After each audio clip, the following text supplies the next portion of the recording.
Tap here, and if you guys can see the light, and it tells you it's at 12.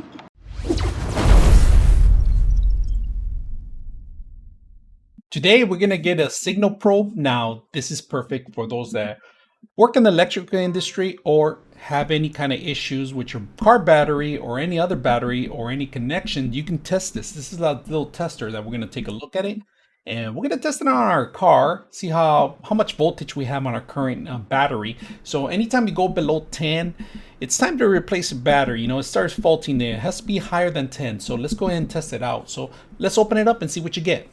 All right, so what you get the manual itself, all right?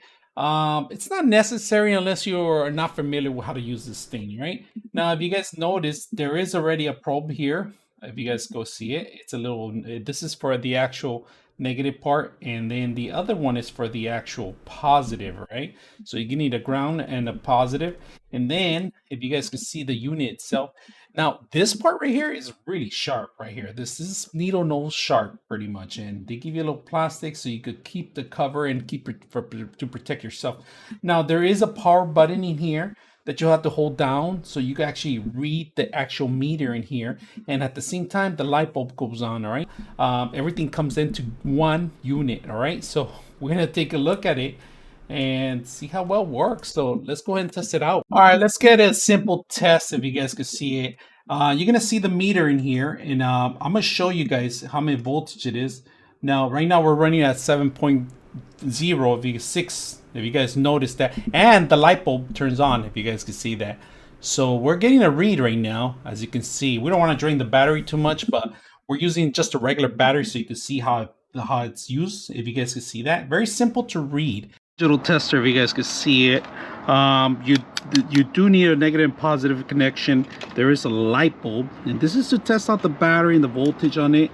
You could clip onto it, but we're not gonna clip onto it. We're just gonna tap away a little bit. All right, tap here, and if you guys can see the light, and it tells you it's at 12. Let me see if you guys can see it. Right now it's reading at 12.5, if you guys can see it. 12.6. Anything higher than 10 is a good tester. So we're testing it out, and it digitizes everything in here. It gives you all the information, plus you got the light bulb, plus you have another connection here if you have a shorter range, you want to test it out like a battery or something. But you just got to make sure you properly set it up. Like, we could clip it on if you want, that's an option, but right now we're not going to clip it on. We're just going to touch it here. It shows you, and it tells you 12 point, and it's green, it's showing green. So 12.6, we're good, we're in the green. So we have enough battery. It still lasts the battery, but you could keep this in your car to test it anytime you want. Of course, suggestions to keep the little suggestions to keep this little cover, because it's a little sharp. So 99.6 of you are not subscribers in my channel. I hope that the content helps you out and that you find it very useful, and I hope you hit the like and subscribe.